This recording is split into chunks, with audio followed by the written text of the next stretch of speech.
Written in 1609, the very same year Galileo had trained his telescope on Jupiter, the king of the planets, and discovered its 4 largest moons, the venerable bard and playwright William Shakespeare wrote perhaps the most iconic drama in all of Western literature, Hamlet. The central character, Prince Hamlet of Denmark, has seen the spirit of his deceased father. The infamous ghost of Denmark eventually tells his son he has been murdered by his brother Claudius, and desires his son to enact vengeance on his behalf. This central theme leads the readers through a labyrinth of some of the most remarkably timeless and enigmatic introspection ever written for stage or screen.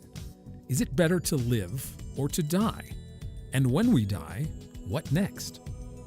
As Hamlet ponders, quote, "To be or not to be, that is the question.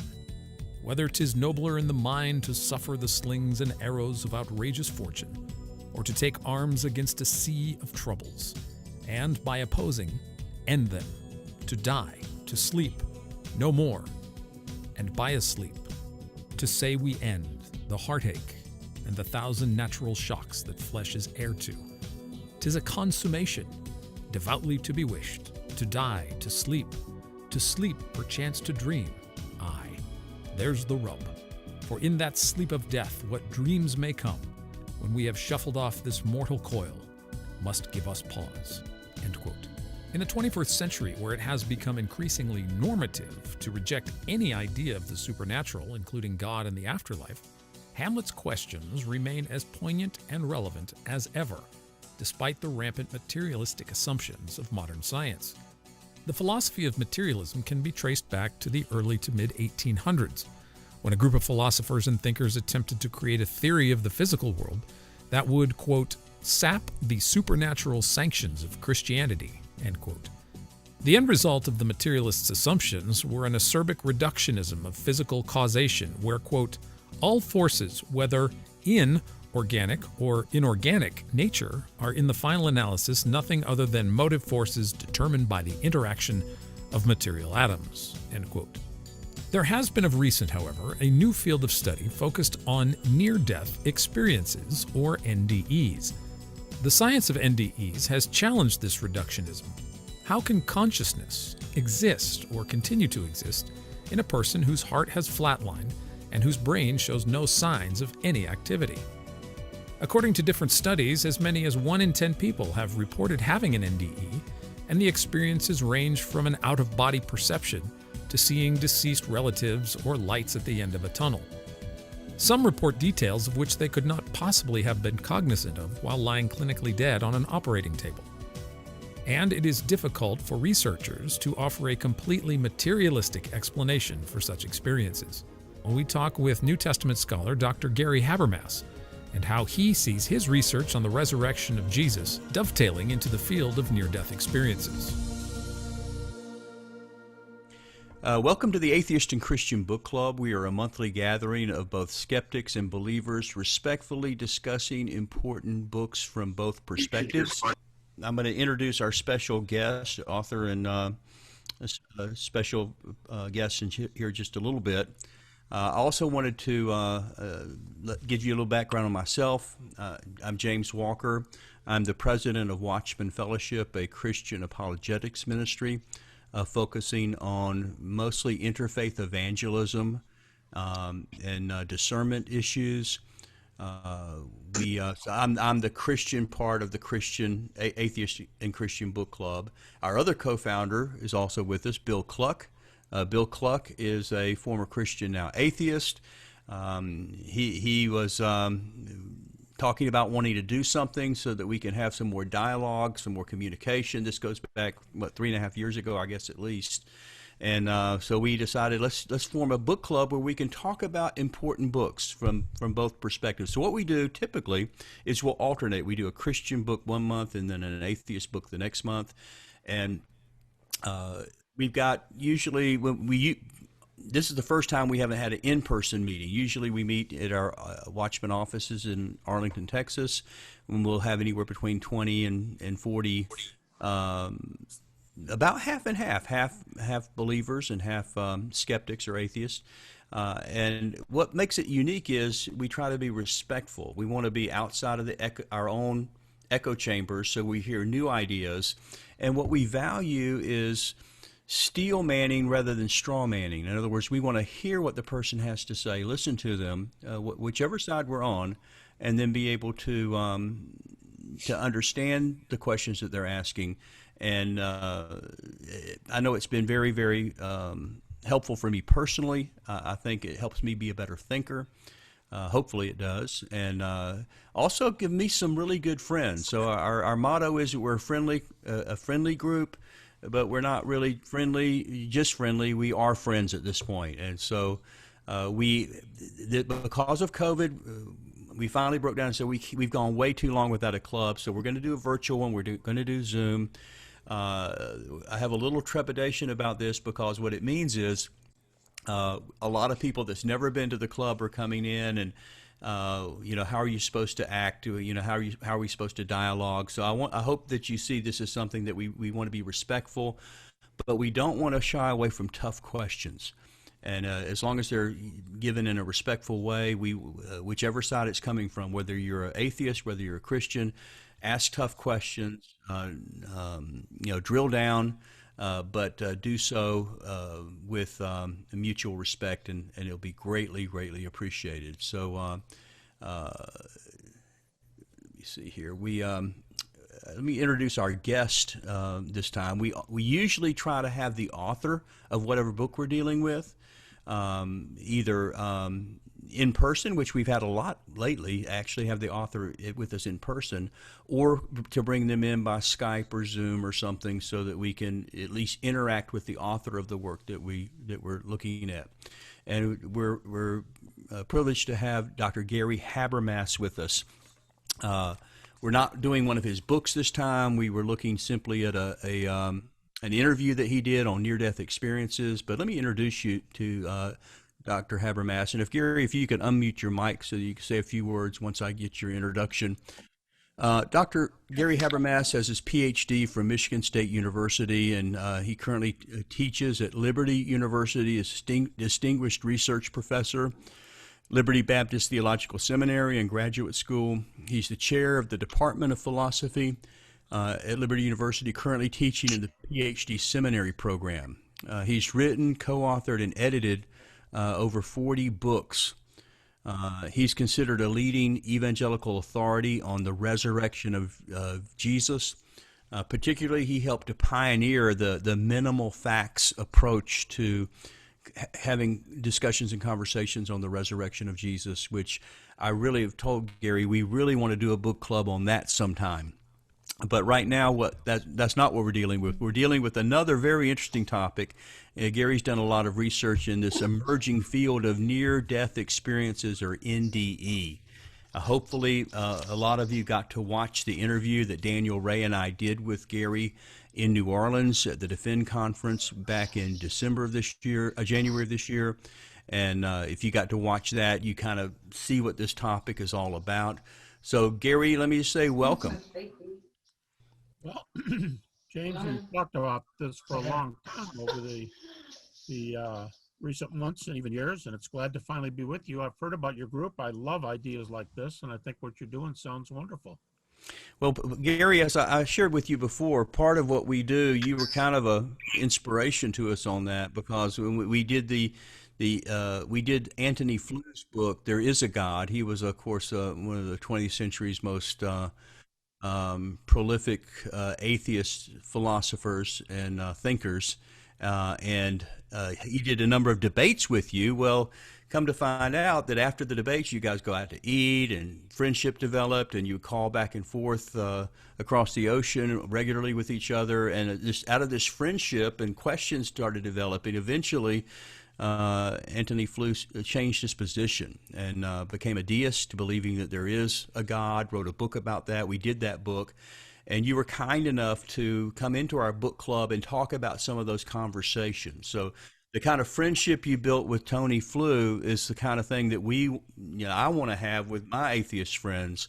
And I'm sure that many of my atheist friends want to have that kind of a relationship with me. So you're kind of our role model on that. So welcome to the book club, and I'm excited to get started with some questions in just a moment.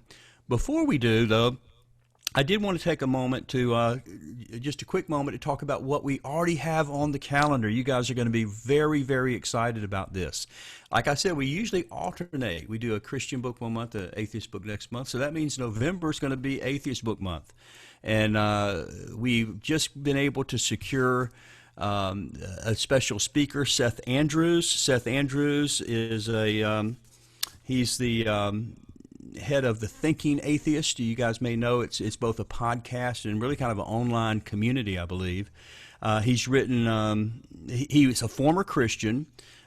He is. In 2004, he saw a video of Christopher Hitchens debating Rabbi Shumli Botek, which made him decide to leave his faith. And so he left Christianity in 2004. In 2008, he finally broke down and told his family and friends that he was an atheist, developed this new Thinking Atheist community and podcast. He's written a number of books. He's written the book Deconverted. He's also written Sacred Cows. But what we're going to do with in November, if you don't get the book, you need to go get the book now, start reading it so you'll be ready in November. He's going to be talking about his new book, just came out earlier this year, Confessions of a Former Fox News Christian. Now, some of you may not know what a Fox News Christian is. It's a special kind, like its own denomination of Christian, a Fox News style Christian. But he is going to talk about the intersection of faith and politics. And I told him that, yeah, that's definitely something that's open for discussion. That's going to come up November 5th. And politics will probably be a lot in the news still on November 5th, so maybe that's a good time to talk about the intersection of religion and politics. But Seth Andrews, and so he's a special guest, and I'm excited to have him. This is going to be another Zoom meeting. And then in December, we go back to Christian again, and we're going to have Frank Turek. Frank Turek is the co-author of the book, I Don't Have Enough Faith to Be an Atheist. This was the meeting. Frank was supposed to be here with us in person at the book club back in March of this year. But with the pandemic, that got canceled. Everything got canceled.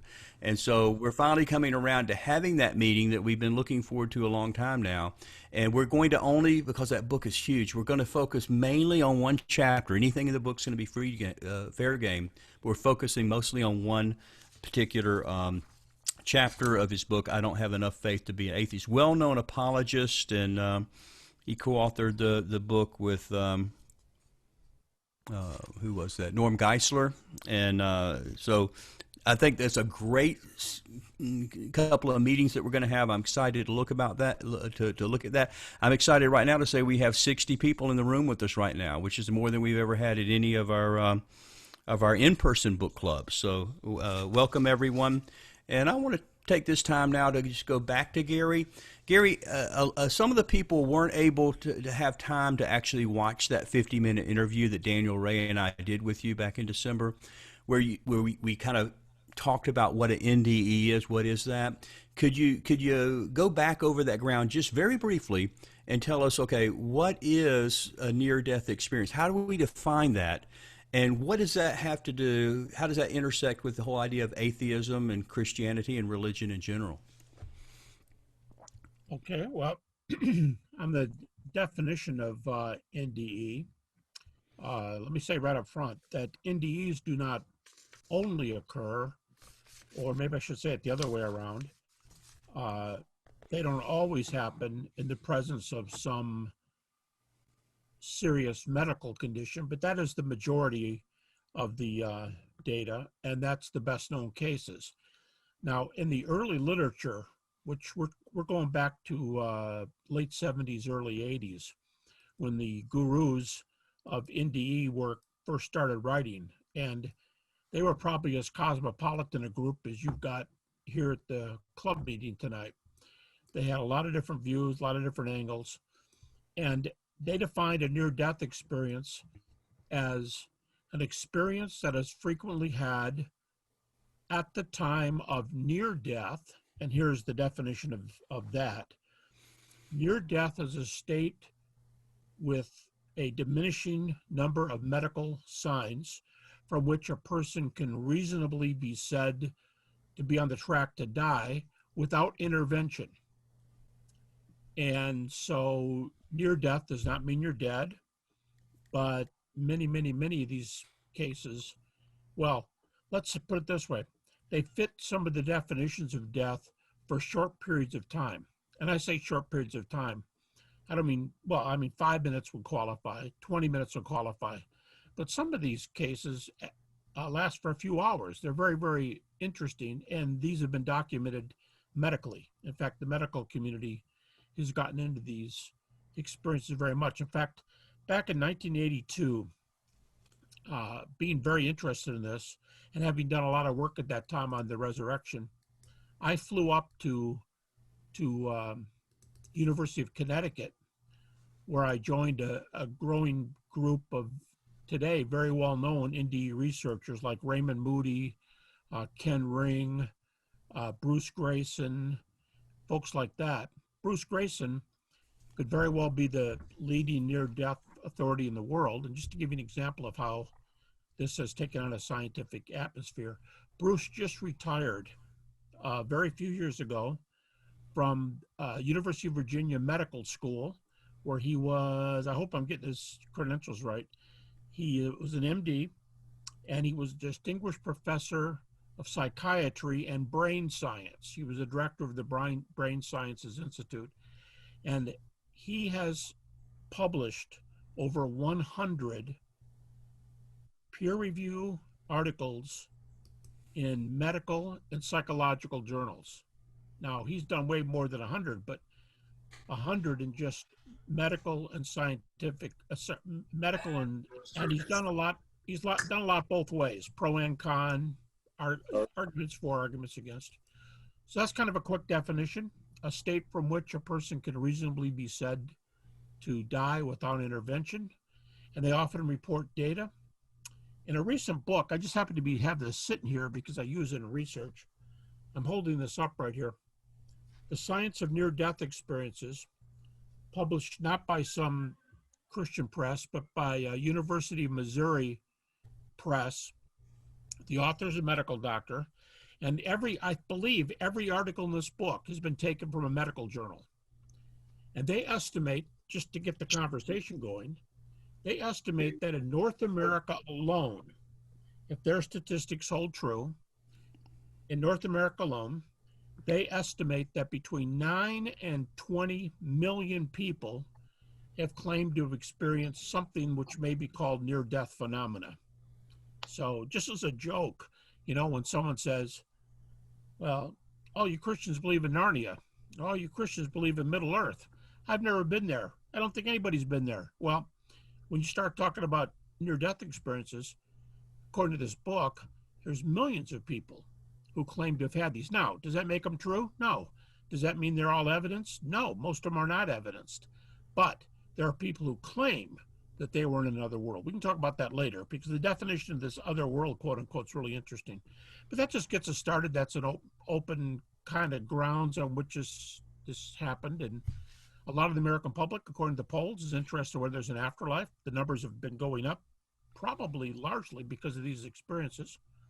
But they don't just attract Christians and non-Christians. They attract all kinds of religious persuasions. And there's all kinds of people of other religious views that favor and write about and sometimes critique near-death experiences. So, you've never met Gary. You've never met our co-founder, I don't think.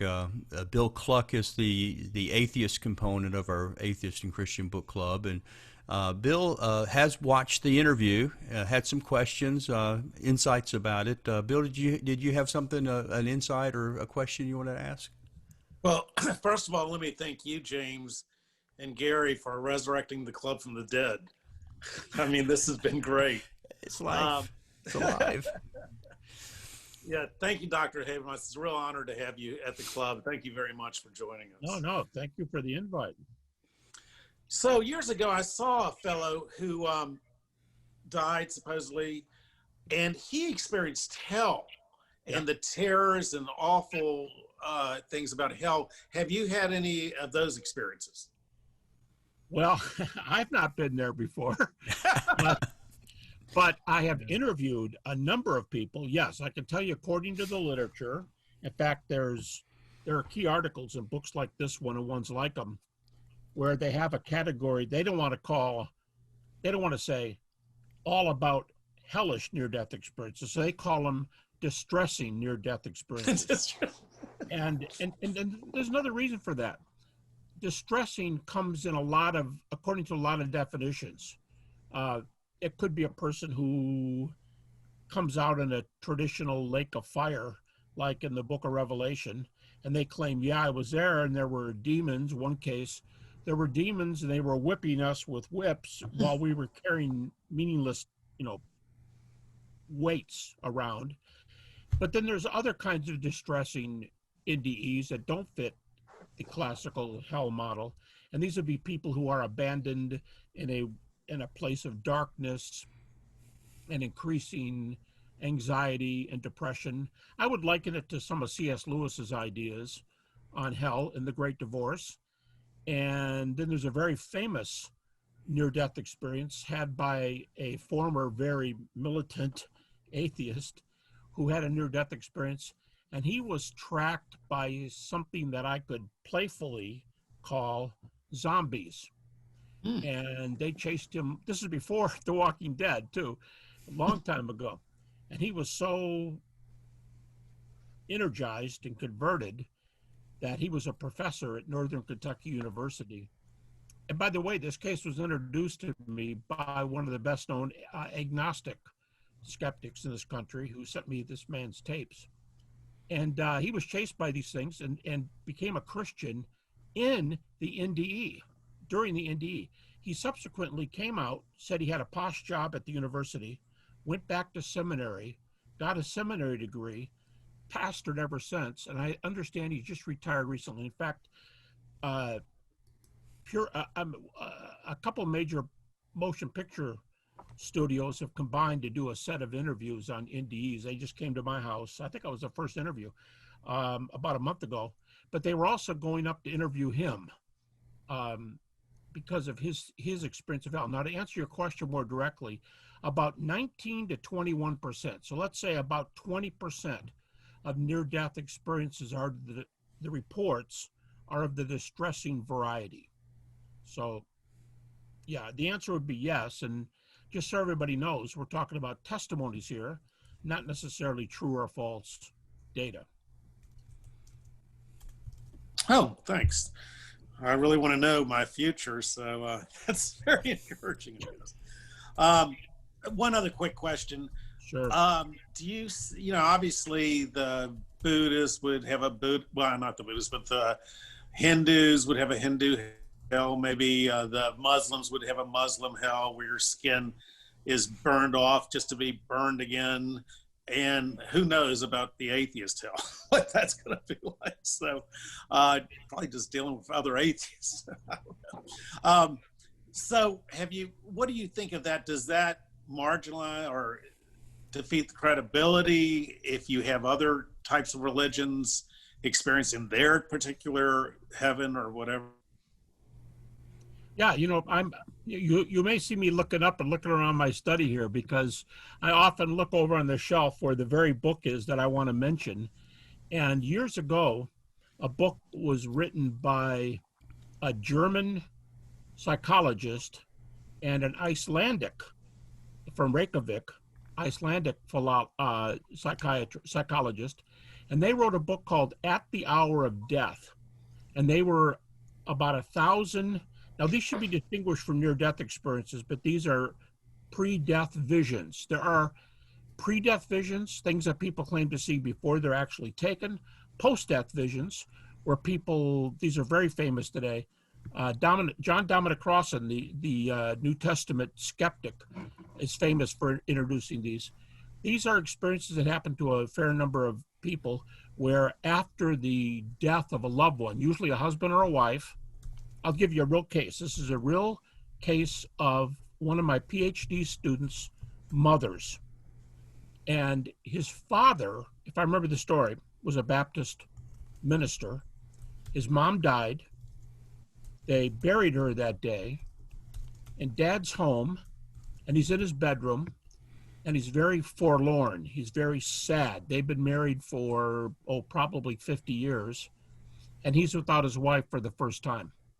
And he looks down at the bottom of the bed because a motion kind of gets his attention, and his wife's standing there, or who he thought was his wife. And oftentimes in these experiences, they'll say something like, I can't stay. I've just got to tell you one thing. I'm doing fine. Don't worry about me. And amid the person's, please don't go, they're gone. Well, this student doing his PhD, he already had one doctor's degree, and he was doing a second doctor's degree with us, and he told this story to the class. And I asked him, I said, tell me something. Your dad and his theological training, he's not been told that if mom precedes you in death, she could be standing at the foot of your bed. And he said, no. And I said, there's no evidence there that she was really there. No. But I'll bet your dad thinks she was really there. Yes. I said, well, let me ask you something. Could somebody talk your dad out of this experience? No evidence. Could somebody talk your dad out of this experience? And he just smiled like, man, you got to know my dad. No way. My mom was there as far as my dad's concerned. Okay. This book, At the Hour of Death, has pre and post visions. And interestingly, to get right to your question, about 600 of them were from India. And by far the majority of the people in the study, the Indian folks from India, were Hindus. And so that's a real cross-religious spectrum with like 400 Western Europeans, Americans, and 600 Indian cases. There have been studies now on Buddhism, studies in Islam, studies in just about any religion you can think of. And I think I would often introduce a comment like this. A lot of times on these subjects, the Buddhist can stand shoulder to shoulder with a Hindu, can stand shoulder to shoulder with a Muslim, can stand shoulder to shoulder with a Jew, can stand shoulder to shoulder with a Christian. Here's what they can't agree on: which religion is true, because NDEs don't really help us tell us which religion's true. Everybody has their own beliefs, but what about the evidence? But where they agree is they'll say naturalism is incorrect by virtue of these experiences. And if I often introduce this by saying, you go back to the famous essay of Bertrand Russell, probably the best known British atheist before Anthony Flew. He wrote the famous book, Why I'm Not a Christian. And he said, atheism stands on two key beliefs. There is no God, there is no afterlife. And that's the way he defines it. And so these different religious groups would say, yeah, well, what do you guys do with these near-death experiences? But the Jewish guy could feel like he's blood brothers with the Muslim, blood brothers with the Christian, and they'll discuss later whose religion's true. But if there's an afterlife, they think they've got the first rung, maybe the second most important rung, first one being God's existence in this whole dialogue. But yes, there are very many intercultural reports. Hey Gary, one of our longtime atheist members, former Christian also, Ken Daniels. Ken is one of our authors. We did his book on one of our clubs maybe about 2 years ago. He is a former Wycliffe missionary, now a non-believer. But he had a question or two. Are you unmuted, Ken? Can you come on? Yeah, yes, I am. Great. Thanks, Dr. Habermas, for joining our humble little group. And it's a fascinating topic, and I appreciate you taking the time to meet with us. The topic is very fascinating. I especially homed in on the discussion in the interview about the veridical observations that were made, like serial numbers at the top of a cabinet or on the top of an ambulance or on a quarter or what have you. And so I have three questions. They're all kind of related to that particular topic. Sure. I looked at briefly at the book that you referenced, The Self Does Not Die. And so that was fascinating to me. But what the questions that came to mind, I'll start with the first one here. Have there been any controlled studies or experiments that demonstrate the ability of someone with an NDE to provide details related to out-of-view items placed ahead of time in an operating room, ruling out any possibility of cheating or collusion?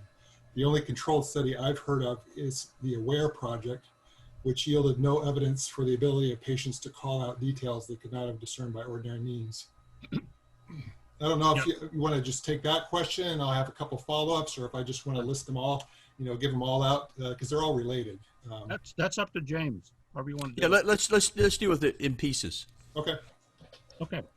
Yeah, the AWARE study is very interesting. What they do is there are many participating hospitals. I believe more than a couple dozen. And they have computers or something of that along that line up in the rafter somewhere.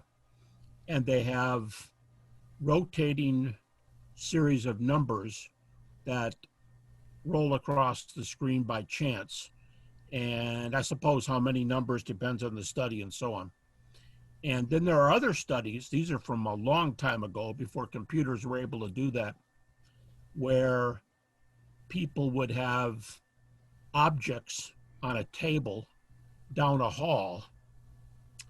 And there were people who, now these are different than near-death experiences, but are called out-of-body experiences. And people who claim to be able to leave their body. This also often has an occult kind of flavor to it, but they would claim to be, they were often mediums, and it's amazing because some of our major universities participated in this research, and they were asked to go down the hall and report what's on the table. And, on the table could be a rubber ducky, an oversized ballpoint pen, just goofy things that you put on the table, and they come back.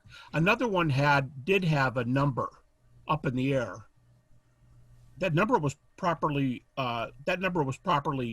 seen and recorded.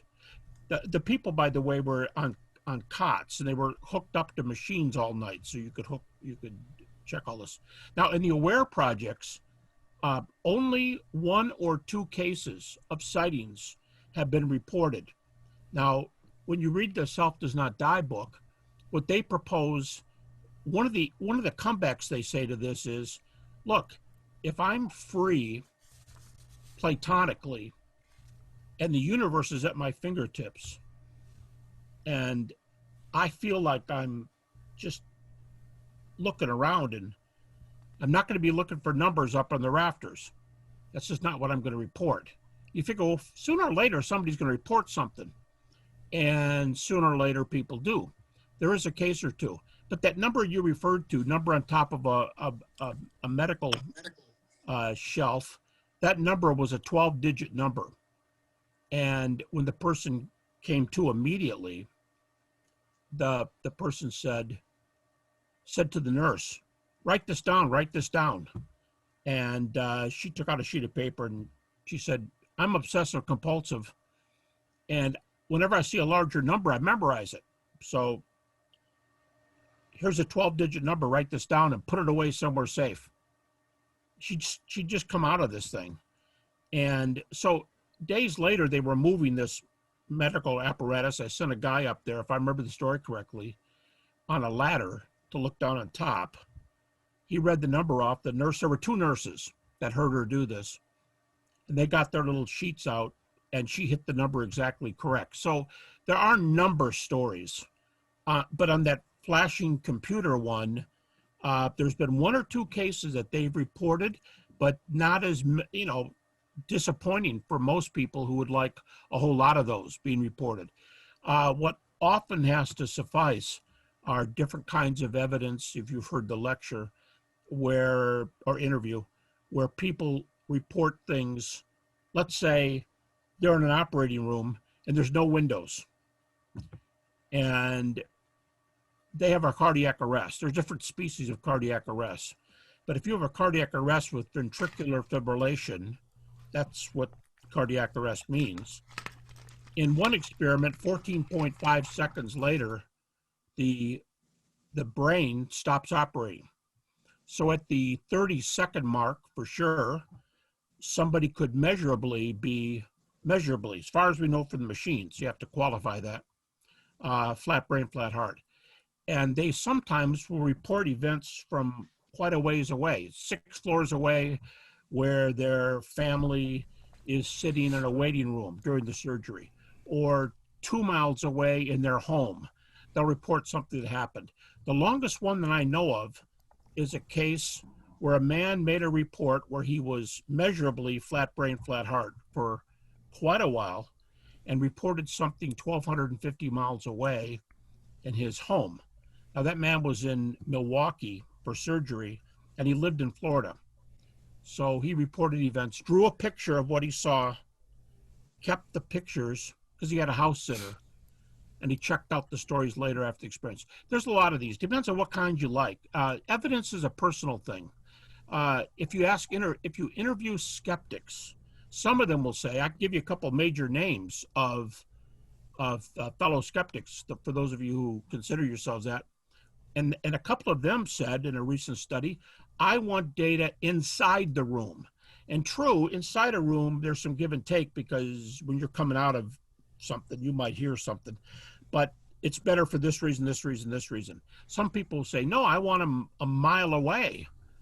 I want something in a police report that I can know happened after you went down, because that's in your record, and the police report's in their record.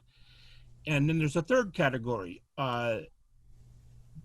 That would be near-death experiences in the blind. People who've been blind from birth, and the only time they've ever seen anything, they claim, is during the NDE, and now they can't see again.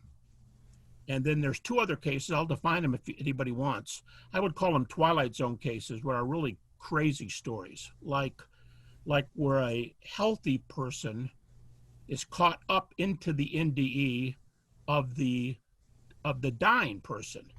And they report the data, and they can compare their two testimonies.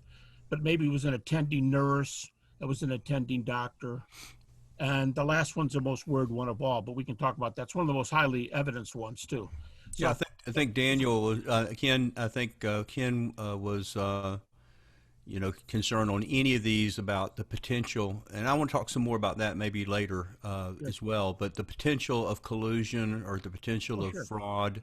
Sure. And some examples I'll give you is some that we know turned out to be fraudulent, which, as you've told me before in personal conversation, there's going to be fraud in a lot of things, but it doesn't mean there's not some genuine there as well. But did that kind of answer your question, Ken, the first part of your question?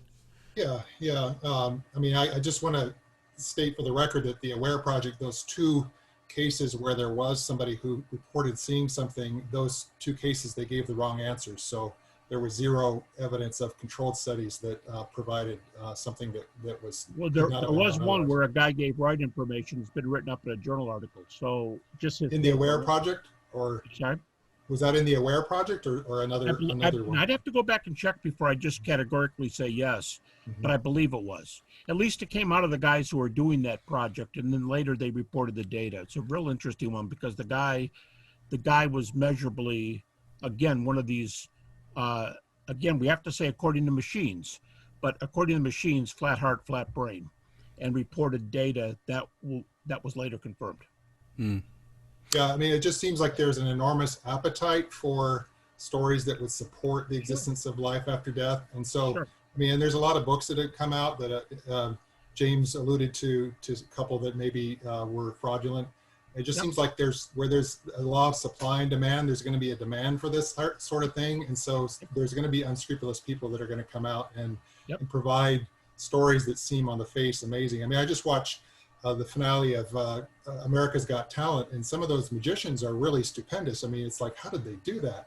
And it's like, well, there must have been collusion, but yet the hosts seem to be surprised themselves, but they had to be colluding with the host somehow. But the last thing I'm going to come to the conclusion of is that there was some supernatural thing going on. First thing I'm going to conclude is that there was some collusion going on. So whether the patient woke up and the nurse and the patient colluded together and later told a story to whoever else later on, that seems more plausible to me than that there was an actual unexplained third, extra dimension going on of some supernatural thing to let that person know of something that couldn't be known through normal eyesight. Did you have one more follow-up real quick on that, Ken? That was the second question. The third one was, if these NDEs are truly supernatural and supported by an omniscient being, then why should the revelations be limited to banal numeric or familial observations in the vein of petty parlor tricks? Why not go all in and reveal something truly useful, like an effective cure for COVID-19 or cancer? Yeah. Yeah. I mean, to me, that would be like a question like, that would be probably in the pain and suffering category, right? Why doesn't God just give us an answer to cancer? Why doesn't God leave the directions under somebody's doormat and let them discover cancer? Yeah, that doesn't require a near-death experience if God wanted to communicate that to us, right? Yeah, and he could say whatever he wanted to or not. And you know what? On philosophical studies, I'm looking corner of my library right here where I've got a half a shelf on these, all the silence of God type questions. Why doesn't God do this or that? To me, those would belong in that category. So what you would say to the silence of God, matter of fact, I've written a book on it, but what you would say to silence of God comments in general would apply to this in particular. That's like saying, does God have something against us curing cancer? Does God have something against stopping the war between India and China, or the shooting across the border, the American Civil War, whatever?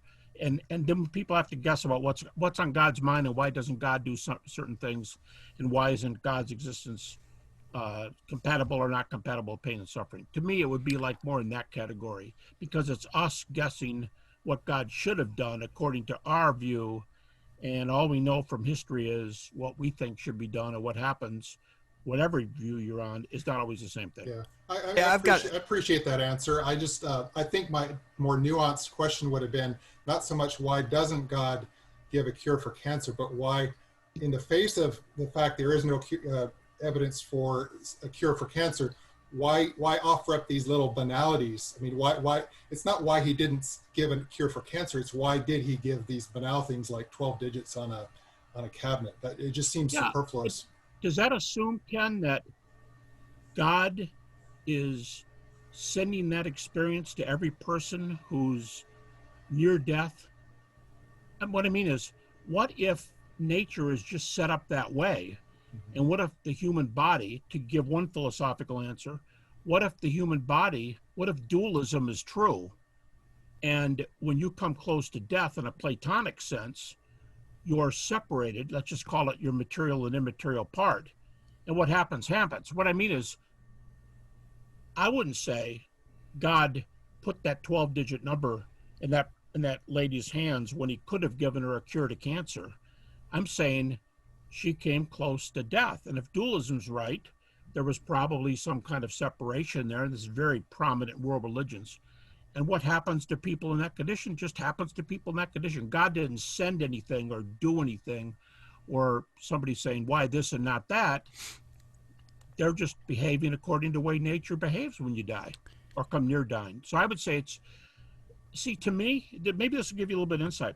I've done a lot of work on the resurrection of Jesus, a lot of work. The resurrection, if it occurred, I think would be a miracle. Now, even David Hume, the famous skeptic, defined a miracle is an act that would be brought about by God or an invisible agent. So if the resurrection occurred and it's a miracle, God would have to be involved. Okay, I don't think near-death experiences by definition are miracles. I don't think they're miracles at all. I don't think God got involved. I think near-death experiences, the ones that seem to be the real thing, are simply what happens when the immaterial portion of the body separates from the material portion, and somebody says, well, I don't believe that. Then they would say, well, then you explain the data. Because there are I had a debate with a guy it's in print, with a major publication, secular publication, Blackwell, the Blackwell Companion to Mind-Body Dualism. And it's a series of debates, 500 pages. The fellow I debated had 3 doctor's degrees, including a medical degree and including a D.Phil from Oxford, and a professor at Oxford. We were debating these things out in terms of this kind of background. And I think some of the other answers just naturally come in. Again, I don't think it's a miracle. I think it's simply what happens when you come close to dying. I think that God, if you believe in God and creation, I think that's just the way reality is. So. I'd like to do a little break right now. I got a little video, and I was going to do this earlier, but we kind of got into the heat of things real quickly. I know we have some questions queued up. I'm seeing that, and we're going to try to get to as many as we can. But just what are we talking about, NDE, especially if you didn't get to watch the interview, the 50-minute interview that we did ahead of time. I've got a little video clip. This is from NBC News. It's Megyn Kelly's Today. She has a guest on, Sherry Almay. It's a little 3-minute or so clip about NDE, about near-death experience. Let me just run this, and this is kind of what we're talking about. These type of reports, true or false, illusion or collusion, or something real. This is what we're talking about. So before we had the news of Aretha Franklin's passing, we had planned this show on what happens after we die. And as we mourn the Queen of Soul, it seems a particularly good time to ask, is there something more? Something on the other side? Today's show tries to answer those questions. My first guest, Sherry Almay, was rushed to the hospital after weeks of feeling short of breath. Just 10 minutes after she arrived, she flatlined in her husband's arms. Sherry was dead for 90 minutes, but miraculously came back to life and now has a profound near-death experience to share. Watch. But in April of 2010, Sherry suffered another setback, cardiac arrest. The doctors were rushed in. They immediately performed CPR. Within the first 5-10 minutes, they were unsuccessful and were ready to call my time of death. One doctor ordered CPR to continue. He just turned into a drill sergeant, and he told everybody what to do. They did chest compressions for over 90 minutes, still without success. She was put on life support, then rushed to New York Presbyterian Columbia Hospital and underwent open-heart surgery. I knew I was somewhere else. I knew I had died. I would say instantaneously, when I flatlined, I immediately crossed over into this other realm. And I remember my body just floating in like this white space. And I felt as light as a feather. I felt free. Sherry joins us now. Sherry, thank you so much for being here. Thank you for having me. So can we... What is the first memory you have of, your otherworldly experience? Yeah, it was pretty instantaneous for me. I remember 1 minute being in this world and the next minute being like, I died. I knew immediately. I was in this white space where I felt like I was formless and I felt light as a feather. I felt free. And I remember feeling really free of the burdens of everyday life. Was there a feeling of panic at all? Like I've died. Oh my God, I've died. It was more, wow, this is so beautiful. Really? Yeah, You remember that? absolutely. And was it one of those things where you were above the room? Like where were you seeing? It wasn't like an out-of-body experience. I literally was in a whole other realm. So I was no longer in the physical hospital room.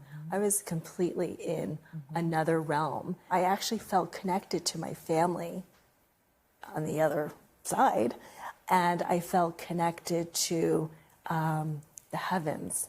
So there was no distinction of, okay, I'm dead and I'm in this other world. It was more, I just gracefully walked through this door and made this beautiful transition into another realm. Yeah, so that's kind of an example of one. I mean, and you hear it, from Christians, you hear it from Muslims, you hear it from, all different kinds of religions. You hear from atheists. You hear it from atheists, So what happens, Gary, when somebody has a near-death experience and they see the late Christopher Hitchens talking to them or something? That's Well, one article on my shelf right over there. The title of the essay is "I was an atheist until I died." That was the name of it. I was an atheist until I died. And of course, those of you who are philosophically inclined, the best known case in England, Anthony Flew was the last of four major atheists. And in order, They were Bertrand Russell, J.L. Mackie of Oxford, A.J. Ayer of Oxford, and Antony Flew of Oxford. The other three had died. Tony was the last one living. Well, A.J. Ayer, who was very famous for his positivistic scientific philosophy and his denying any kind of religious truth, as he was nearing death, I've heard different reports on this. He had 1 or 2 near-death experiences. And it's an amazing story. The name of the article is entitled, "What I Saw When I Was Dead." Now think about that. First of all, you're an atheist. You're crossing all these boundaries. You're an atheist. You shouldn't see anything when you're dead. But then again, you're a human being. You shouldn't see anything when you're dead. So what happened? Well, everybody else stands before yellow light, bright lights, white light, yellow light. Philosophers are different, right? A.J. Ayer stood in front of a red light. And this is hilarious. He doesn't want to call the light God. So he says, "I was given to believe that I was standing in front of the sustainer of the universe." You think, yeah, it's okay. His nickname was Freddie.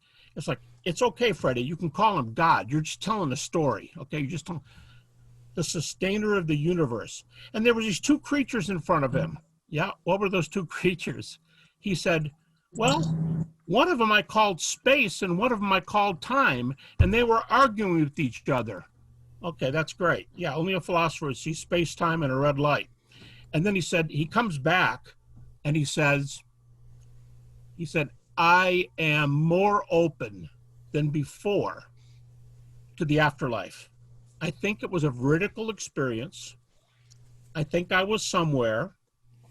It was real." He was really watching his words. And there's a story told, this is told in a Toronto source, that in the last a year, I think, after he died, they said there were stories that he became strangely religious because his wife said, "He was treating me really differently." And for the last year of his life, he reportedly had a bunch of meetings with the famous Jesuit philosopher F.C. Copleston. And Copleston would come over to his home and they would talk. And nobody knows what they talked about because they went out back where nobody could hear them. So it's a pretty fascinating story. But he's an atheist. There's one, "What I Saw When I Was Dead." The one I was talking about was a guy named Howard Storm. He was a professor and department head at Northern Kentucky University. He's the one that said he was chased by basically zombies who were trying to tear pieces of his flesh off. He said it was extremely painful.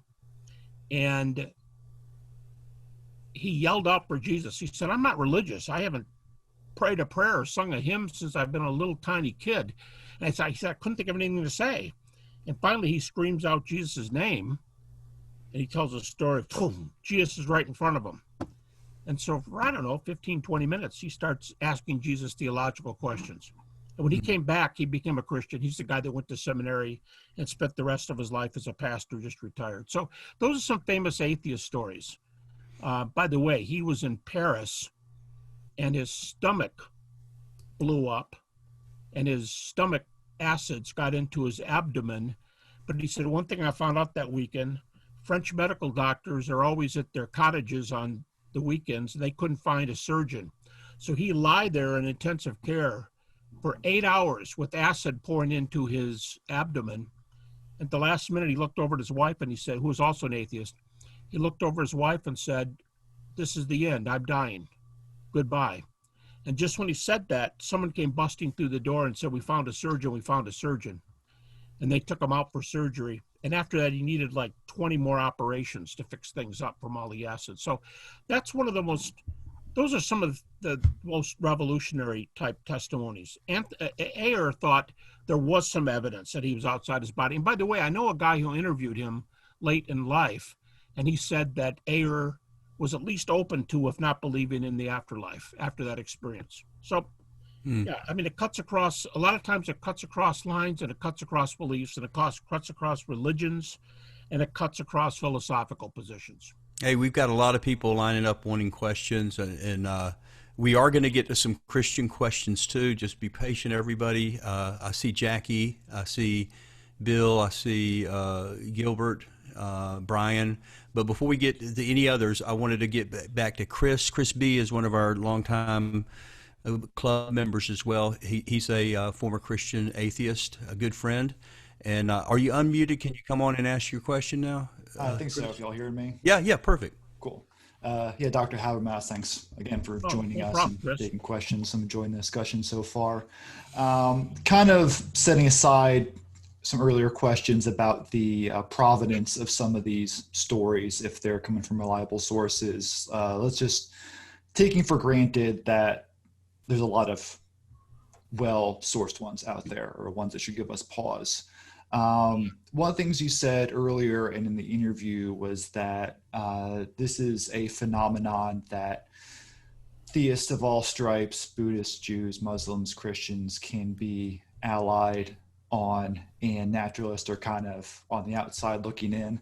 I'm just a little unclear as to, since we have a phenomenon that is really needs to have more research done on it. Like, it's been phrased as an emerging body of research, but there's still probably a lot of research that could be done on it. So I'm not sure how we got from these experiences, maybe genuine, to it seems like the response is, well, we don't know, because we don't know how they happen. It seems like the response is, well, we don't know how it happened, but it's definitely a supernatural thing. Like, I don't know. It seems like that's a leap that I don't know how it's justified, as opposed to some unknown, potentially naturalistic phenomenon that could theoretically come up with future research. Yeah, if that's your question, I think it's a great question. First of all, philosophically, we should never jump from unexplained phenomena to therefore this appears to be a miracle, because a miracle requires an act of God. An act of God requires there to be a God, and, or as David Hume said, or an invisible agent. But it requires things like angels, demons, and gods, to be doing this. We can't make those assumptions. So no, you shouldn't be jumping there. But at the same time, yeah, we got a lot of work to do. At the same time, if this book I was holding up was true, that there's something like 10 to 20 million reported cases. That was, by the way, in North America alone. I've heard the numbers as high as 30 million if you include Western Europe with North America.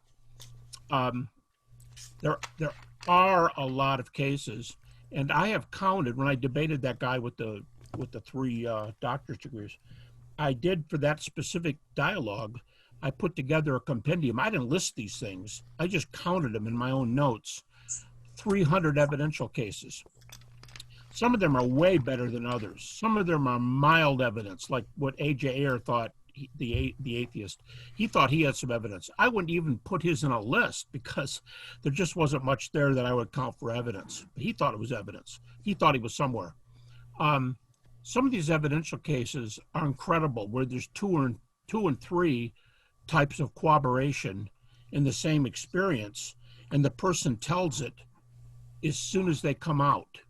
In fact, I know a guy who interviewed the nurse who was on the scene when the young lady reported the 12-digit number, and he interviewed one of the two nurses who copied down the 12-digit number. So all I'm saying is there are potential ways to do research with the people who were there.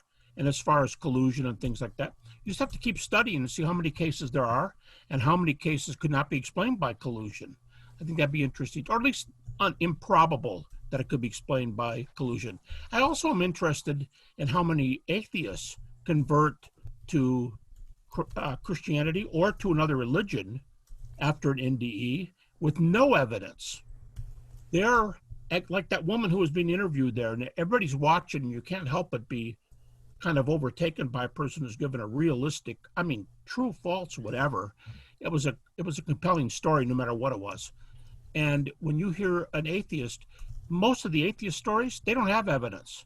They just know they were somewhere else, know enough to convert to something. Who knows what they converted to, but they convert to different things, to religious views, but without evidence. So there's something about the experience itself that like she kept saying, I just knew I was in another world. In fact, I'll tell you a real quick story. I was teaching this PhD course about a year ago, and there were 3 people in the class from different countries, interestingly enough, one from Haiti, one from Syria.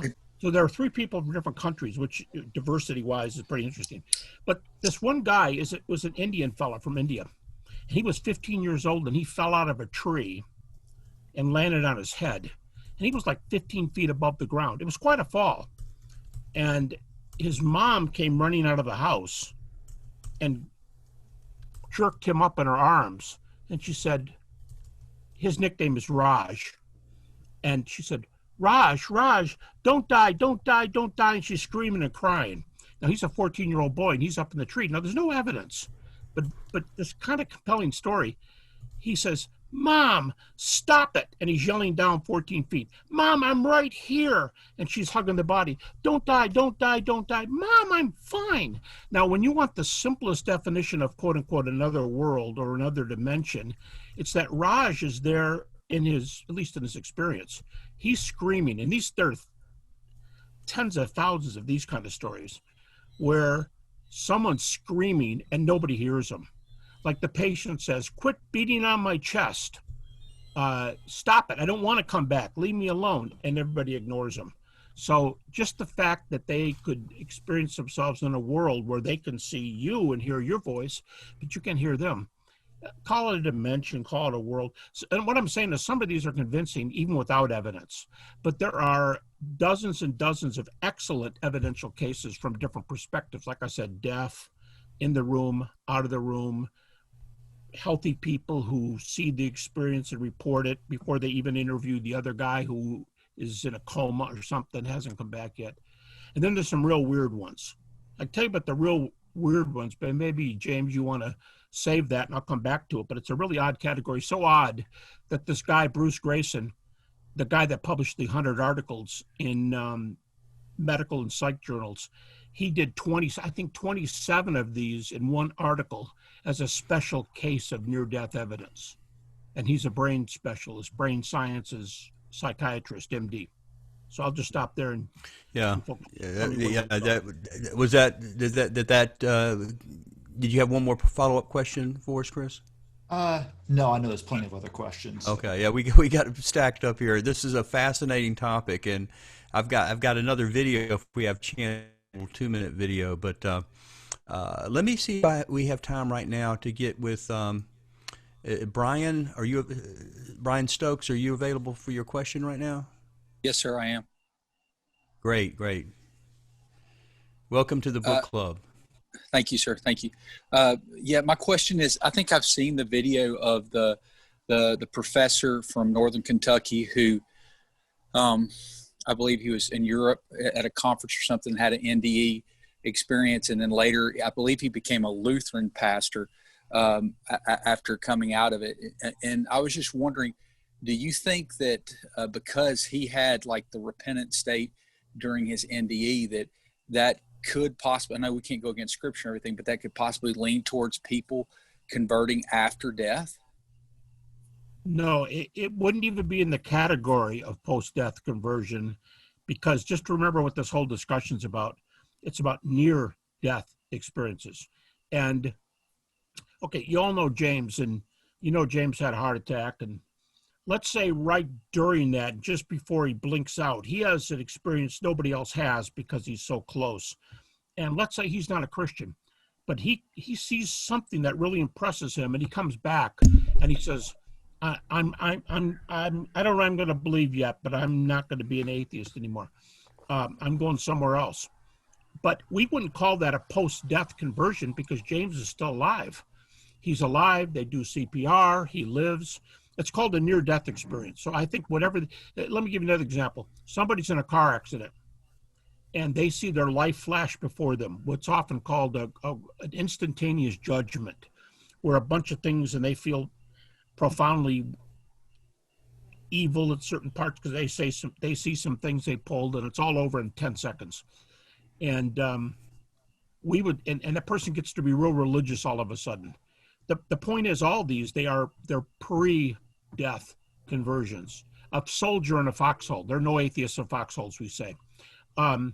Those are experiences that can drive you to religion but nobody would call them post-death conversion. Gary, I think we really didn't have the time to get to talk about this too much about how do you even define death. You know, my heart stopped for 5 minutes completely. It was cardiac arrest in 2018.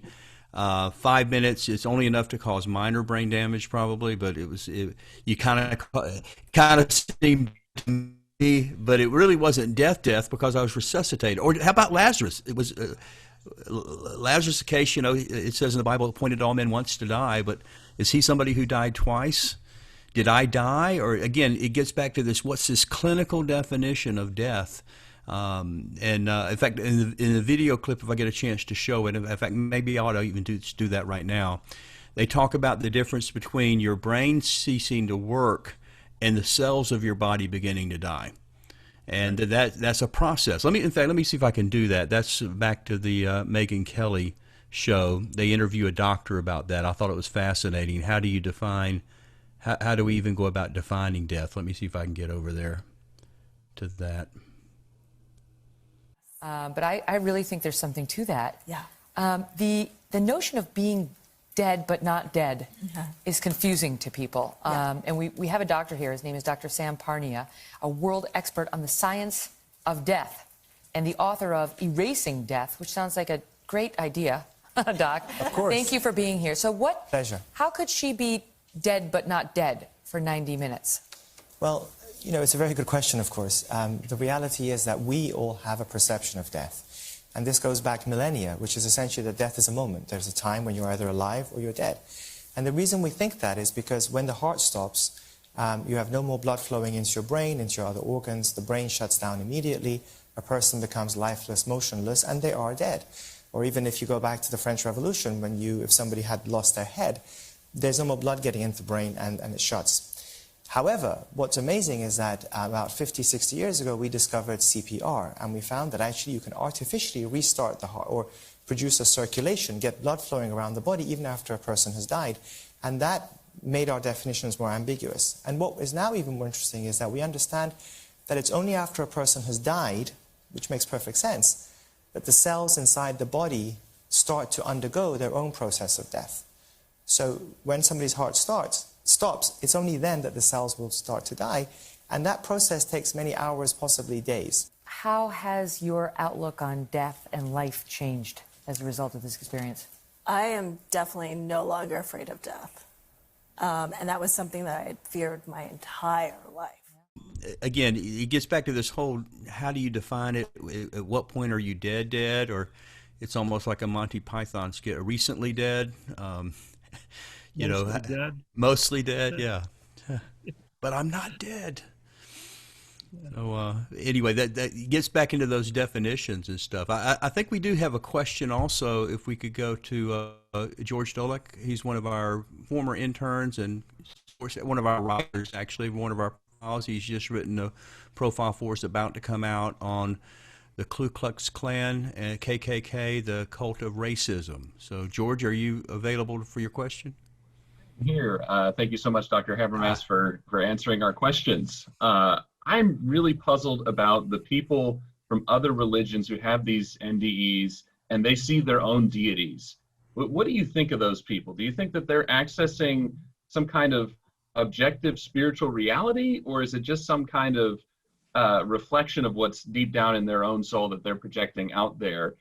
And what should we as Christians make of these sorts of experiences? How do you interpret them? And then quick follow-up question, are you a dualist? You said you're a dualist? I was asking you if you were a dualist, because you talked about dualism earlier. Yes, the short answer is I'm a dualist. I'm a substance dualist. What about that's the one question I get most from Christians. What about somebody who sees their God? And what often comes from NDEs, I think it comes from not doing deep enough philosophical speculation here, but people think, well, because everybody sees their own one, therefore, yeah, there looks like there's a God, maybe. Looks like there's an afterlife, pretty much for sure. But it looks like all religions get there. And that's just this kind of general thing they get from NDEs, that everybody's going somewhere. And therefore, this general religious idea of you better get your life straightened now rather than then, which call that karma, call it sin, whatever. I don't put much in near-death experiences. Let me divide the experience into, this is very famous in the literature.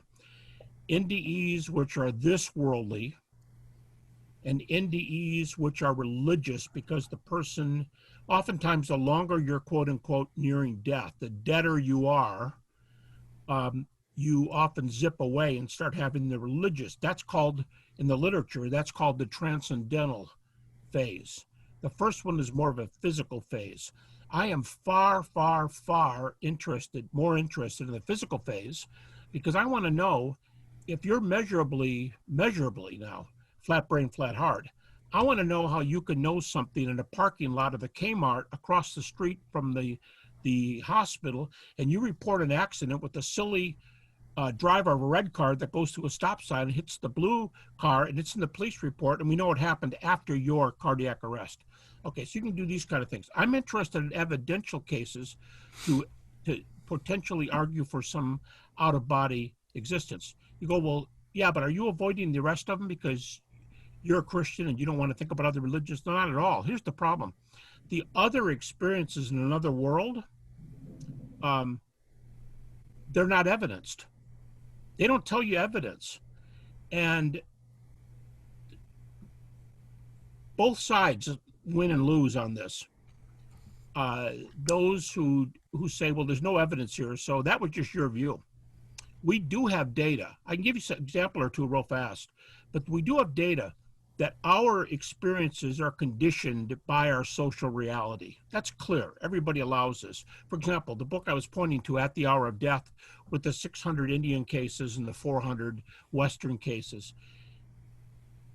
Western males, or forget males, Western NDEers see slightly more women than men.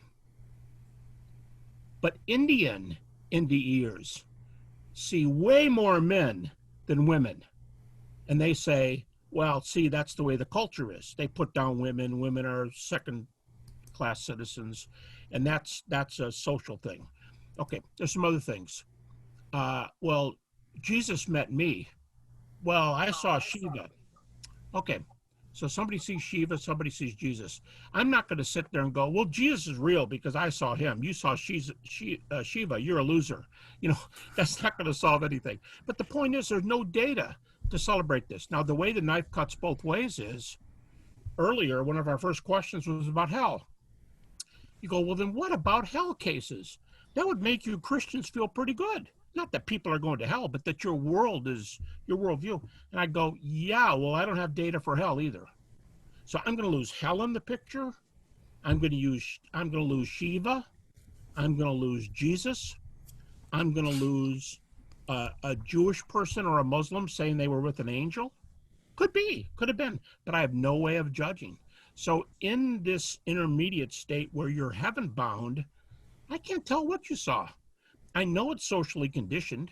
I know you're a blank, whatever you are. You're Jewish, you're Christian, you're an atheist, you're whatever, and you're going to interpret your experiences. The minute you have a half hour to reflect on it, you're going to interpret your experiences your own way. I understand. But is there any evidence which way is right? Yeah, no. What about the 20% hell cases? No. And if you want me to be a skeptic for a moment, what if we found out that many of these hell cases are people who were raised in the South? They went to hellfire and brimstone churches. They heard twice a year revival meetings, and they were told that they were going to, Jonathan Edwards, like be dangled over the pit of hell like a loathsome spider on a spider web. If that's what you were taught, you're probably, in all your life, your parents are yelling at you saying you're drinking too much and you're doing too much carousing and you're all this, you're probably down on yourself. And I'm not surprised if you go to hell, you know what I mean, in your thoughts. But I can't tell that. And likewise, when a Hindu says, well, yeah, my deity said I'm going to be back here when my time is over and I'm going to be there for eternity. Wonderful. Good for you. But I have no evidence for that. So I think the heavenly part of it is almost totally unverified. And so all you have are testimonies. Now, when I left Detroit, I'm from Detroit. When I left Detroit, I sold my home to a Muslim lawyer. If I sit around and talk with him, I'd like to hear about his Muslim belief. And whether he's Sunni or whatever he is, I'd like to hear his testimony. He might ask me about mine. Are you a Buddhist or are you Catholic? You know, and he might ask me. But it doesn't count for anything, evidentially. So to me, here's why I said that. To me, an NDE experience about seeing Shiva, or an NDE experience seeing an angel, or an NDE experience seeing hell, or an NDE experience seeing Jesus are not much more evidential, if at all, than my next door neighbor saying, I'm Muslim, what are you? As also my former house here, I was next door to a Mormon family. This is cute. I was out working in my driveway and the couple just moved in. And their little 4-year-old son came over and I was working on my driveway. And he came up and he said, what's your name? And I said, oh, my name's Gary. What's yours? And he told me his name. And I said, so how do you like it around here? He goes, it's nice. We're Mormons. I said, really? He said, yes, we're Mormons, the one true religion. I said, okay, well, thank you for that. He was 4 years old. Okay, well, thank you. But that's his perception. I expect him to say that. I expect a Christian little kid to say Jesus is the only way to salvation. You know, so to me, those experiences are only testimonies. They don't give you any data. So I'm interested in the parking lot accidents, the things we can see, 12-digit numbers. Here's a real strange one for you folks. In one of the stories, the person had an NDE and they were up above the room, and there are surgical chambers next door to each other. And this fellow said, I wandered through the wall and watched the surgery in the next room, and this guy was having his leg amputated. Well, that's not very nice, but I can imagine what that would look like, from a television program or something. And he said, they cut his leg off, yeah, and they put it in a yellow bag and put it aside.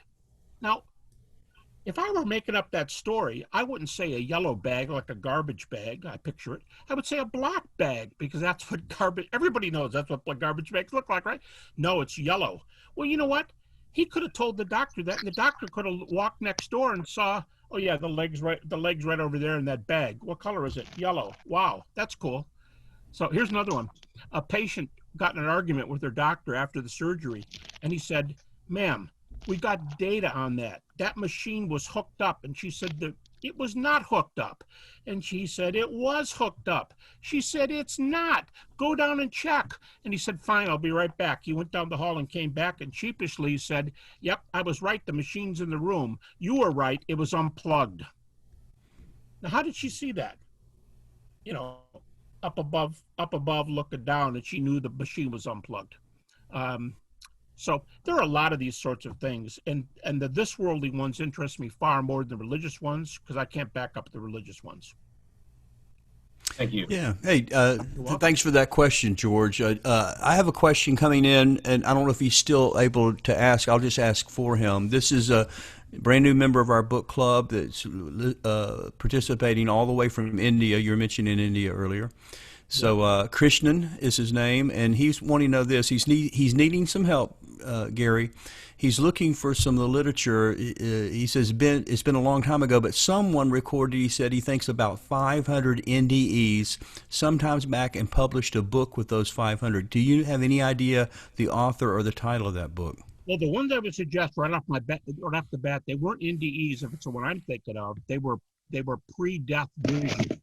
Things that they said they saw just before death took them away. And the name of the book is At the Hour of Death. It was published, my guess, within a year or two. Its copyright date is 1960. And the two authors are psychologists, and Carlos Osis, O-S-I-S, and this is a mouthful, but the other author is Erlander Haraldsson, with the double S of the Scandinavian double S. He's from Reykjavik, Iceland, and he's a psychiatrist. So look for Osis and Erlanderson, At the Hour of Death, and they have all kinds of interesting data, like here's some examples. well, I think this kind of thing is caused by oxygen deprivation. Or I think this thing is caused, but these are called by hallucinations. Well, they had these people medical reports. So they went back and got their medical reports, said no oxygen deprivation here. At the time of the experience, like let's take President Trump today, his oxygen level was 96%, no oxygen deprivation. Okay, well, that solves that. Okay, maybe he was given a drug that was hallucinogenically inclined. Go back, check the records. Nope, he wasn't on any medicine at all at the time. So they have these records, and that's all in those books.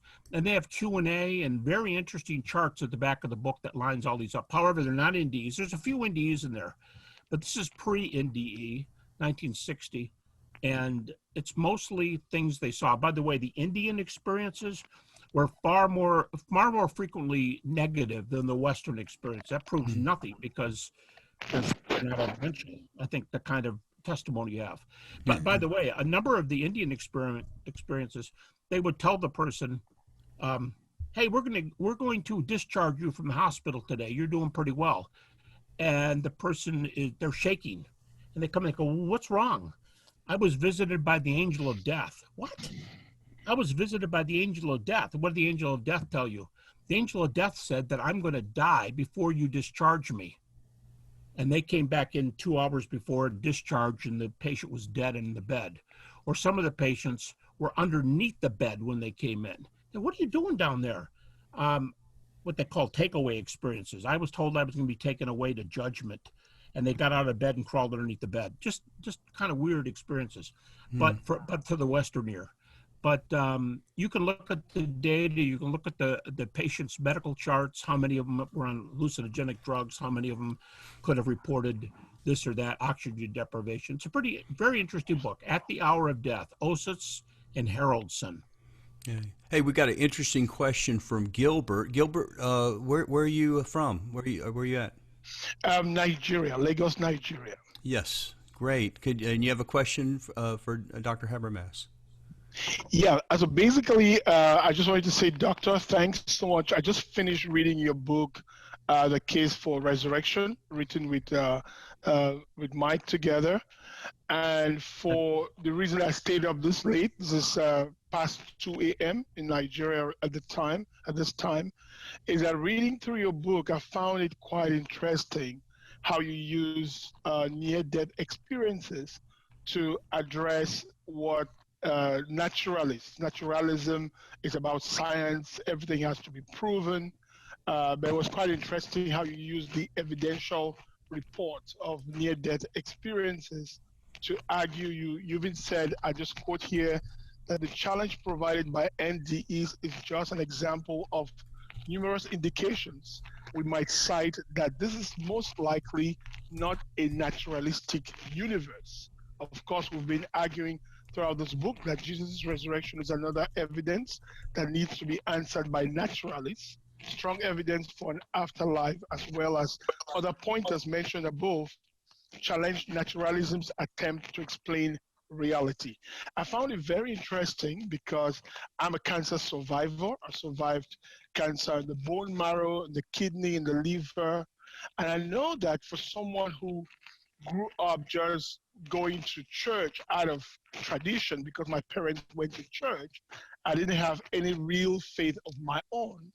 But I know that going through cancer, spending a year in hospital, going through a bone marrow transplant and all whatnot, and I was a student in Germany in a very naturalistic, very science-driven society.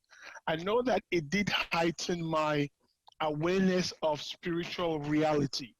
And so it's just a personal experience that I have that coming that close to death in terms of cancer, not necessarily having the dramatic near-death experience story, kind of had a great impact in my spiritual awareness. So that's what made me stay up to just listen to you.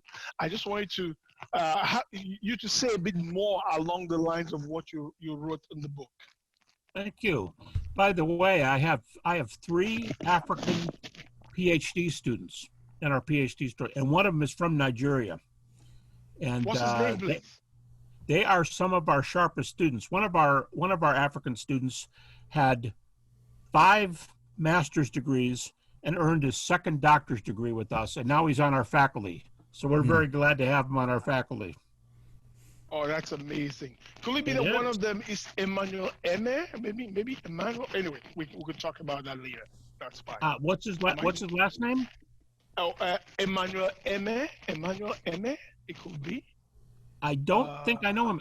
I do know one guy from Africa who came over, and he got a PhD at Westminster Seminary, and then he came to Liberty, and he's getting a PhD in Old Testament, and he's a professor of Old Testament here. So he's doing a second PhD. So our African students have done very well here. Thank you. I'm currently doing a master's, so I read your book under my master's program. Thank you, and thanks for staying up. Thanks for joining us, Gilbert. Thanks for being part of the club, brother. Yeah, it's a joy. Yeah. I think we have, and I may be skipping over some, I hope not, but I see a question coming in from Parker Stilley. Parker, are you there still? Unmute. Let me just read his question then. He may not be able to talk. If somehow, I got him, James. I got okay, he's unmuted. Great. He's unmuted. He has to accept the unmute. There he goes. Okay. Yes. So I had a question, Dr. Habermas. Just thank you for being here. So I'm a Christian who is generally pretty skeptical whenever I hear of near-death experiences.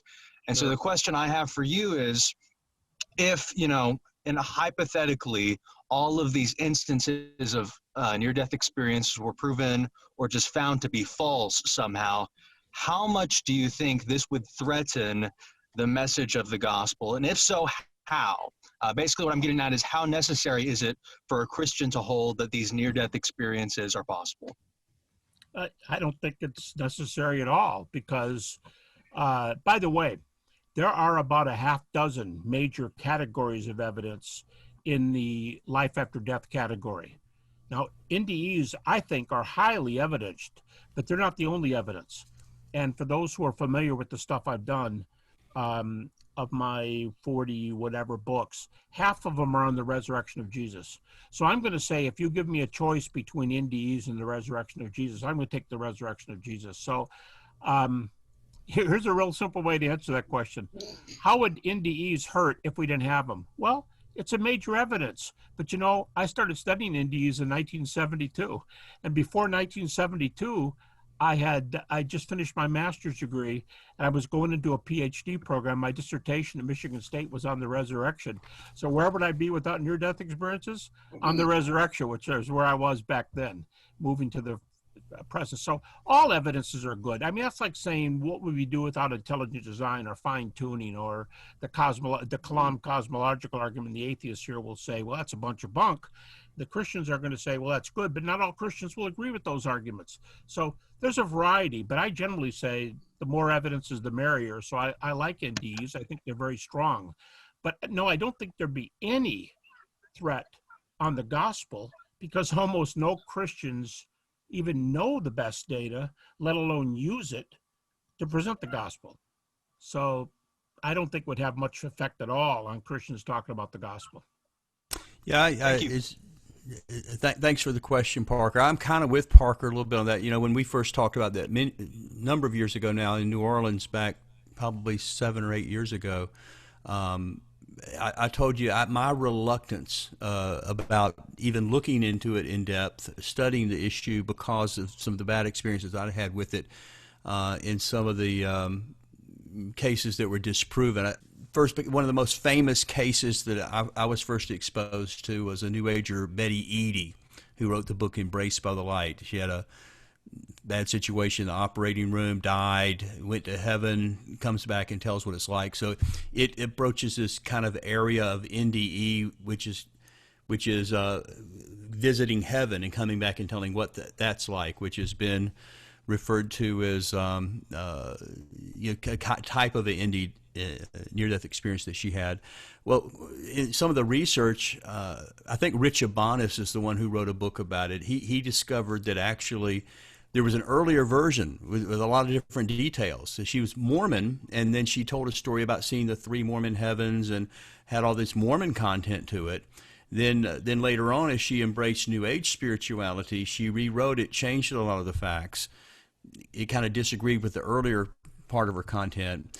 And, we see this bleeding over into the area of Christianity as well. There's a Washington Post story about what they are calling heavenly tourism, which are death experiences or near-death experiences that result in brief visits to heaven. And they talk about the book and movie Heaven is for Real and Colton Burpo. There's a neurologist. It's the one right below it, James. That's the second one, which turned out to be the fake one. Yeah, the bottom one, Alex Malarkey. That's the one I wanted to talk about. Some of my friends, apologists, helped bring this to light here recently, that this story was fraudulent. It's the story of a, I think, 6-year-old boy who dies and goes to heaven.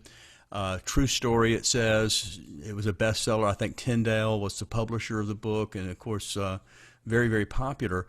Well, as he got older, as it became a young adult, he tried to get the publisher to stop publishing. He said the story's not true. His father made it up, come to find out.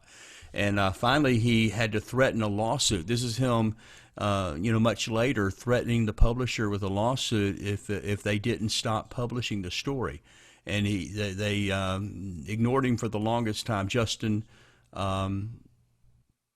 I'm sorry, I can't remember the name of some of the people who were behind getting the story out to make sure that they finally did pull the book out of publication.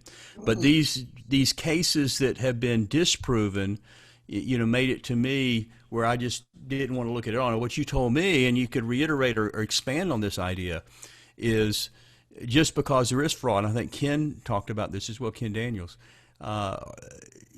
What you would say, I think, is that doesn't prove that they're all wrong, and we need to look at the difference between what you would call evidenced cases versus anecdotal cases or stories. James, I'll just use a real popular one with Christians. If, let's say, you have 6 or 8 cases of ape men, Java man, Peking man, and this one was done from a pig's bone. This one was all done from one jawbone. This is fake. The fact that in the evolutionary charts you might have, let's just say, a half dozen cases that turn out to be fake, doesn't mean there's no cases. And if they produce, if the quote unquote other side produces data that they say is good data, stands up against what you're doing, and 14 PhD dissertations have been written on this, and it stood all the criticism. We'd have to deal with the real data, not the fake stuff. And I think that's the same thing here. Any number of fake cases can be explained by why do people fake things? Yeah, Justin Peters was one of the one of the Christian apologists. Justin Peters was one of the ones who was on the forefront of getting Lifeway to try to discontinue the book and talking to the publisher to try to get them to pull it. So what we find is Christians who may have loved the story to be true will fight, as they should, when something's fraudulent, to get it stopped. Yep. As a good scientist would if evolution. I'm sorry, Gary. Yeah, it doesn't disprove evolution, doesn't disprove near-death. No, I'm just saying in all kinds of evidential cases, we need to look at the best case scenario. In logic, it's a principle. It's called the principle of charity. And the principle of charity is cast your opponent's argument in the strongest possible way it can be made, so that when you refute it, you've refuted the best case, not straw men type cases. And I know you folks, don't like straw men arguments no matter where they're coming from, but that's a principle behind it. We need to have the good cases and see if the best cases can withstand the criticism. Well, Gary, we're about out of time, and this has been a fascinating book club to me, and I could talk about this forever, but I did want to try to squeeze in at least one more question if I could. Howard Cottingham has got, I think, a question. Can you unmute Howard and ask your question? Let me find Howard. Okay, Howard is unmuted. He can accept the unmute request. There you go, Howard. You're live. Hey, Howard. Welcome to the book club. Thank you. I hope my microphone sounds all right. A full disclosure, I'm a Christian believer. I was not always. In fact, I came to faith in God through great doubt, skepticism. But I think one thing that's overlooked is that supernatural experiences, whether they be out of body, remote viewing, near death, paranormal, are too universal, too timeless throughout history to be ignored. So if one tries to explain them from an atheistic or non-believing or evolutionary, purely naturalist point of view, then that means one thing. But if you look at them from a biblical perspective, the one experience that makes sense to me, and anecdotal experience, I suppose, and much study, is that the supernatural world is real. The beings that inhabit it include angels and fallen angels or demons. And the preponderance of Bible teaching is that these beings have the ability to interact with and do things with human beings. And I've concluded some time ago, not without, and not just from a distance, that demonic beings have the ability to play experiences in a suppressed or unconscious brain. In fact, the whole purpose of the shamanic journey is to get into that kind of position. It's the whole purpose of drugs, meditation, so forth, is to put your brain into the position where you can receive that type of knowledge.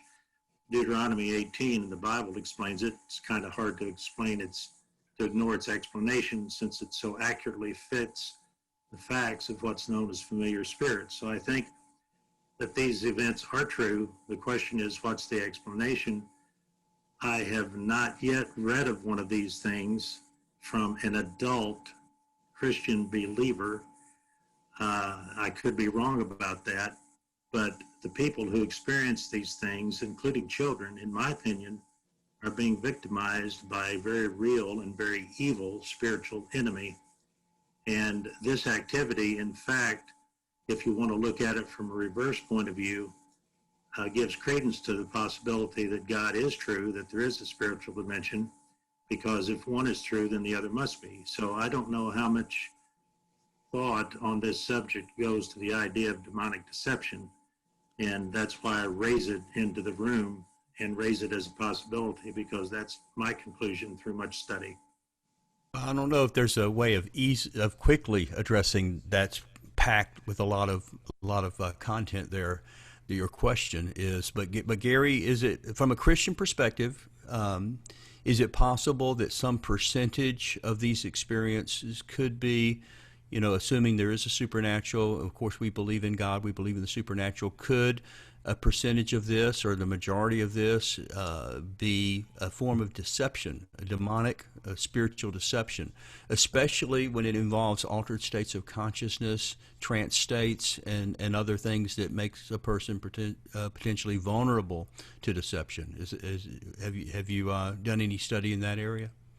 Yeah, quite a bit actually. I haven't given my testimony in this group. It's not important right now, except to say that I went through a long skeptical hike to Christianity. I almost embraced Buddhism after I got my PhD. I always want to say that because some people go, oh yeah, you're probably 15 years old and you're wandering out in the field one day, but it was post PhD. Yeah, I have done a lot of study on this, and I've done a whole lot of study on the occult prior to this to answer that question. And in general, I would say, here's what I agree with the question up to this extent. Let's just say, even if this perspective of this answer of this question is true, there's a reverse evidence for a spiritual view in general, Christian view specifically, because if this is demonic, something or other, it would evidence a non-naturalistic universe. So if the data are all true, but they are not objectively formulated, they are spiritistically formulated, you still have a divine, a supernatural, idealistic, in philosophical terms, and you still have naturalism's wrong.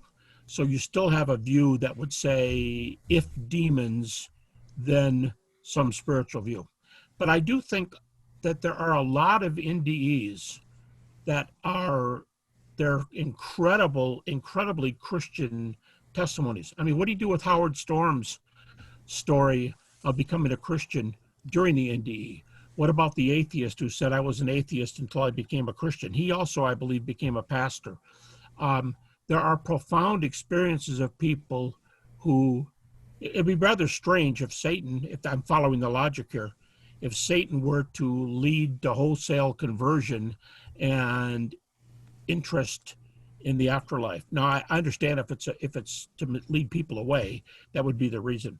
But there are a lot of cases where Christianity is upheld. And I would also add that there are cases in Scripture of near-death or near-death-like phenomena. So, for example, a pre-death, we talked about the pre-death visions at the hour of death. Well, there's a pre-death vision in Acts chapter 7 where Stephen looks up to heaven and sees Jesus on the right hand of God just before he's stoned. That's a pre-death vision that is not false.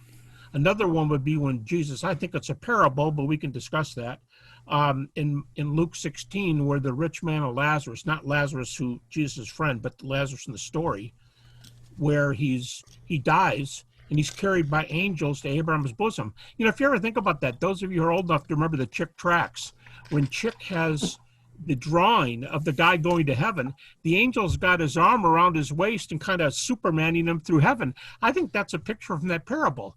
The poor man dies and is carried by angels to Abraham's bosom. Very much a near-death sort of sounding thing.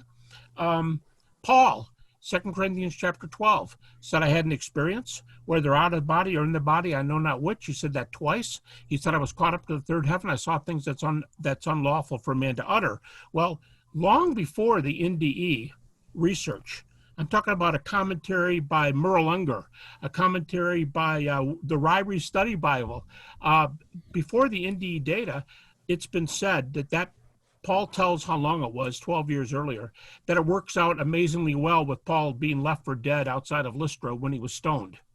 So, by the way, James, when I started teaching in Montana for the first time in the 70s, I made a comment in class in the 1970s, and I said, don't you all remember when Paul was stoned? And everybody in the class burst out laughing. I said, what's so funny? And it was the drug era, you know, it was the post-60s, and they're talking about Paul being stoned. But we have this case of Paul being stoned outside of Lystra, and his disciples come to bury his body. And a lot of people say the timing is just about right there for the out of body or in the body. So what I'm saying is, if there are near-death-like phenomena in Scripture, those are three cases. If there are near-death-like phenomena, that raises the question, like with so many other things, you have real experiences and you have counterfeit experiences. And of course, one side would want to counterfeit the other side. That's what the biblical picture is about. So I think we've got to pay attention to the heavily evidenced ones, and the ones that have occultic overtones, people have been involved in the occult before they have the NDE. I think we've got to be very open to those too. So I'm open to that part of it. And I would still say, just final comment, that would still go against the naturalistic worldview. So that's hard on that worldview too. Yeah, I think Howard made that point as well. But that's a fascinating topic. I'd love to talk more about Howard at some point. But let's wrap up this way if we can. Let's see. Clint Loveness, one of our participants here in our book club right now, has had... I'm sorry, James. Danny Mitchell was before Clint, and then. Oh, I'm sorry. Clint had a very quick one that we can wrap up with. Very quickly then. But we're over our time, so we have to kind of make it quick. Sure, Danny, real quick. I'm just excited to be here. I've watched a zillion of your videos, Gary. So I'm just happy to be in the room. The one of the videos I was watching today, it wasn't yours, but it was something different, kind of along the same lines, but also a little bit different. This was a Satanist turned Catholic, ultra super wizard Satanist, and he was able to astral project his body out of himself, and that's kind of on the same sort of lines. I was wondering if you'd found in all of your research anything that was similar along those lines, and then one of the other things that I think is enjoyable just to hear is some of your stories from the Craig Keener book, Miracles. That was just fantastic. Some of the double-blind studies and things that were done there were just great stories to hear. Folks, I didn't set this up. I just happen to have a book that's easy for me to grab. If you haven't seen this book, test your skeptical ears on this one. All of you, Christian, non-Christian, who's ever a skeptic. Here's this book that I heard about, first of all, from Lee Strobel. It's called Testing Prayer, Science and Healing. And these are cases of prayer where prayer yields a healing case that could be verified, okay? But here's why I'm bringing this up. It's a very interesting story by a female professor, I believe at University of Indiana, PhD from Harvard. But here's what's interesting about this book. You know who publishes this book? Testing Prayer, Science and Healing.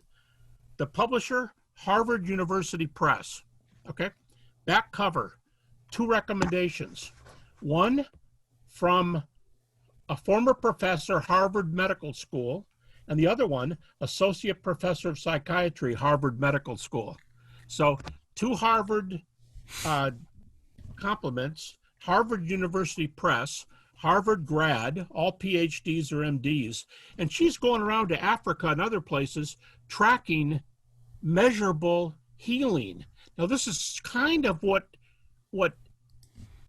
Craig Keener does, but Craig knows that a lot of his cases are anecdotal. These are more like tracking with empirical data. So Lee put me onto it, Lee Strobel. Testing Prayer, Candy Gunther Brown.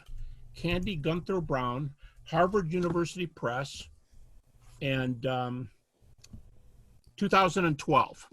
So if any of you are interested in a Keener type story, but more verifiable, check out Candy Gunther Brown in this book from Harvard.